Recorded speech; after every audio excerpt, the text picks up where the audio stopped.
भाई चुप करो सब, चुप। भारत माता की, भारत माता की। आदरणीय गुरुजी के चरणों में प्रणाम। यहाँ उपस्थित मेरे सभी आदरणीय बुजुर्गों, भाइयों, मातृशक्ति, सबसे पहले तो मैं पंजाबी समाज का बहुत बड़ा आभारी हूँ। उन्होंने हमें एक बहुत बड़ी सीख दी है। सिर्फ 4 घंटे के नोटिस पर एक समाज पूरी तरह से एक हो गया। मैं ऐसे समाज को सैल्यूट करता हूँ।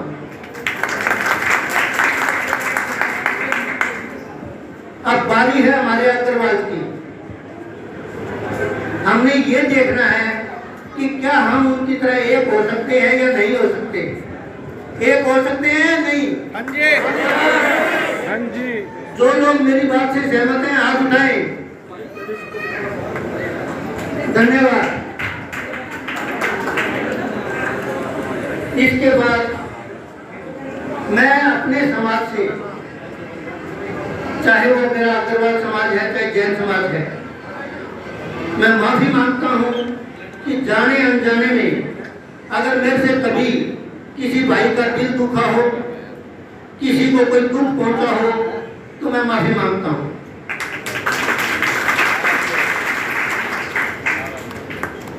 अब समय है अपने घर छोड़कर, अपनी दुकानें छोड़कर सड़क पर निकलने का। सिर्फ 5 दिन की बात है। आप सभी भाइयों से मेरा निवेदन कि अपने घर छोड़ दो, अपनी दुकानें छोड़ दो, भूल जाओ कि 5 दिन में क्या नुकसान होगा क्या नहीं होगा। सड़कों पर आ जाओ। अगर अपना अस्तित्व बचाए रखना है, अगर अपना अस्तित्व बचाकर रखना है तो सड़कों पर उतरना होगा। चाहे वो हमारी मातृशक्ति है, चाहे हमारी जो आदरणीय बुजुर्ग हैं, हमारे भाई हैं, सभी को अपनी पॉलिटिकल ताकत वापस लाने के लिए सड़कों पर उतरना होगा। क्या सभी इस चीज के लिए तैयार हैं?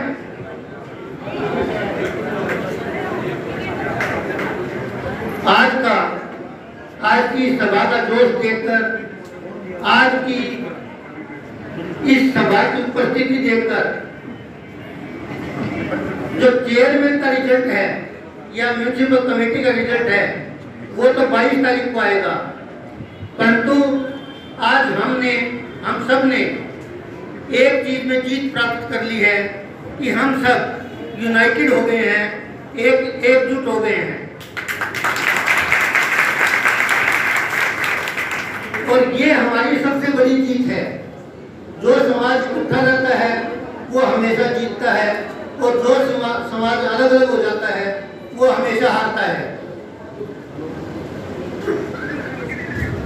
अब मैं आप सभी से ये अपील करता हूं कि आप डॉक्टर रजनीश जैन को कैंडिडेट मत समझें। आप सभी अपने आप को कैंडिडेट समझें। डॉक्टर रजनीश जैन को अकेला मत छोड़ें। जब भी वो कहीं भी जाए, चाहे वो कन्वेंशन के लिए है चाहे किसी सभा के लिए, हमारे समाज का के सभी साथी, हमारी समाज की सभी मातृशक्ति, उनका हौसला बढ़ाने के लिए उनके साथ होने चाहिए। अगर हम हजारों की संख्या में उनके साथ होंगे तो उनका हौसला बढ़ेगा और उनकी जीत होगी। ये जीत उनकी नहीं होगी, ये समाज की जीत है और ये हमारे पूरे अग्रवाल समाज की जीत है। आप जैसे विधायक महेंद्र गोयल जी, हमारे प्रत्याशी, हम सभी के प्रत्याशी डॉक्टर रजनीश जैन जी, मेरे समाज के प्रबुद्ध लोगों, आज हमें खुशी है ये अग्रवाल समाज हमारा इकट्ठा हो गया है। अग्रवाल हम अपने आप को कम नामकरण करते हैं। मैं आपको बताना चाहता हूँ कि अग्रवाल समाज की 20,000 वोटें हैं, लेकिन जब बात करते हैं तो कहते हैं कि हमारे 12,000 वोटें हैं। मैंने और राजकुमार गोयल ने दोनों ने देख करके जब एस्टीमेट लगाया, वार्ड वाइज इलेक्शन किया, तो हमारी 19 से 20,000 वोटें हैं। जो हमारे दूसरे लोग हैं उनकी 11,000 से 12,000 वोटें हैं। 50% जमीन के ऊपर जमीन के ऊपर अग्रवाल कॉम्युनिटी रहती है। आप सभी अगर आंदोलन करके देखोगे, जब नजर उड़ाओगे तो पता लगेगा कि अग्रवाल कॉम्युनिटी की ताकत कितनी है। आज तक किसी ने भी, जब भी हम किसी पॉलिटिशियन से बात करते हैं तो 11 से 12,000 से ऊपर हमारे वोटें नहीं बताते, लेकिन आज से आप मेरे से आंकड़ा ले लेना, 19 से 20,000 वोटें अग्रवाल कॉम्युनिटी की है। अगर अग्रवाल कॉम्युनिटी चाहे एक वोटर के लिए चाहे तो MP, MLA और चेयरमैन और MC हमारे ही बने। पहले तो ऊपर विराजमान गुरुओं को मेरी वंदना और नमस्कार। सभा में उपस्थित हमारे रिठाला से विधायक महेंद्र गोयल जी को मेरा नमस्कार और उपस्थित सारी सभा को मेरा नमस्कार। और मैं आप सबका हार्दिक अभिनंदन करती हूँ और आप सबके सहयोग के लिए मैं तहे दिल से आभारी हूँ। मैं समय समय पर गुरुओं का आशीर्वाद लेने आती रहती हूँ, दर्शन करने आती रहती हूँ। मेरे को उनका भरपूर आशीर्वाद मिला। हमारे विनय मुनि जी थे, हमेशा उनके दर्शन करने आती। वो मेरे से 2 बात करते, पूछते डॉक्टर साहब क्या चल रहा है, और मैं उनसे मंगल पाठ सुनती और मुझे उनका आशीर्वाद मिलता। हमारे जीवन में तो उनकी आत्मा ही बसी हुई है। जय मुनि जी, परिणीत मुनि जी, सबका मुझे हमेशा से आशीर्वाद रहा। दोबारा से नमन करती हूँ। आप सबसे मेरा यहाँ पूरा परिवार है, पूरा समाज ही मेरा परिवार है। मैं आप सबसे अपनी वोट अपील तो बाद में करूँ, क्योंकि मेरा परिवार तो मेरे साथ ही आ गया है। मैं आप सबसे एक निवेदन करने आई हूँ कि हमें सबका साथ चाहिए। हमें 36 बिरादरी को साथ में लेके चलना है। तो मैं अपने परिवार से ये निवेदन करूंगी कि अपनी इस बहन बेटी के लिए आप दूसरे सभी समाज से झोली पसार लीजिए और सभी समाज से एक बार ये निवेदन जरूर करिएगा कि आपकी इस बहन और बेटी को पूरा सहयोग करें, क्योंकि सबके साथ में ही हमारा विकास है, जीत का विकास है। मैं वैसे भी कोई राजनीतिक पृष्ठभूमि से संबंध नहीं रखती थी। मैं किसी राजनीतिक पार्टी से कभी नहीं जुड़ी, कभी मैं राजनीतिक सभाओं में भी नहीं गई। इस पार्टी में आने का भी मेरा सिर्फ उद्देश्य समाज सेवा करना था। मैं लंबे टाइम से सोशल ऑर्गेनाइजेशन से जुड़ी हुई हूँ और समाज सेवा के कार्य करते रही हूँ। महिला सशक्तिकरण में काम करती रही हूँ। मैंने 3 जगह पे सिलाई सेंटर भी खोले हुए हैं जो मुफ्त चल रहे हैं, ब्यूटी पार्लर्स खोले हुए हैं। इसी तरह से हमारा यहाँ पे बाल कलाम आश्रम है जो ऑर्फनेज है और सरकार के द्वारा चलाया जाता है।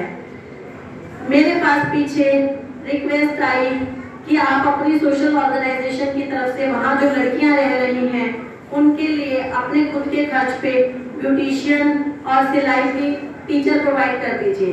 तो हमारी संस्था के पास तो उसका बजट नहीं था, लेकिन मैंने कि हमारी बच्चियां अगर पढ़ाई के साथ साथ आत्मनिर्भर हो जाएंगी, अगर वो सिलाई जिनके माँ बाप नहीं है तो हमें उनका माँ बाप तो बनना पड़ेगा।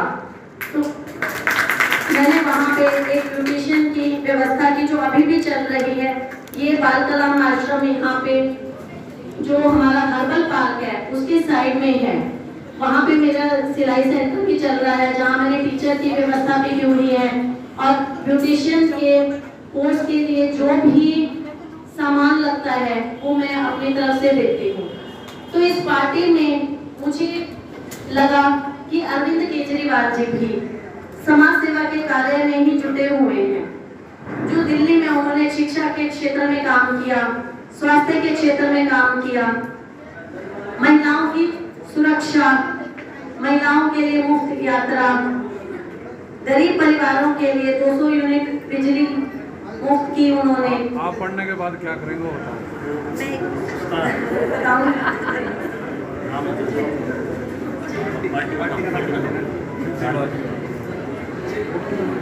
तो मैं उनकी नीतियों पे आपको पूरा विश्वास दिलाती हूँ कि उनकी नीतियों पे चलने की पूरी कोशिश करूँगी। हमारे चीन में आप सभी जानते हैं लंबे टाइम से विकास कार्य रुके हुए हैं। हमारे पास अच्छी सड़कें नहीं है, सड़कों के नाम पे हमें गड्ढे ही मिले हैं। पूरे चीन में कहीं भी स्ट्रीट लाइट्स की अच्छी व्यवस्था नहीं है। सीवरेज व्यवस्था भी यहाँ की बहुत खराब है, सीवरेज रुके रहते हैं, बरसात आते ही पूरे शहर में पानी भर जाता है।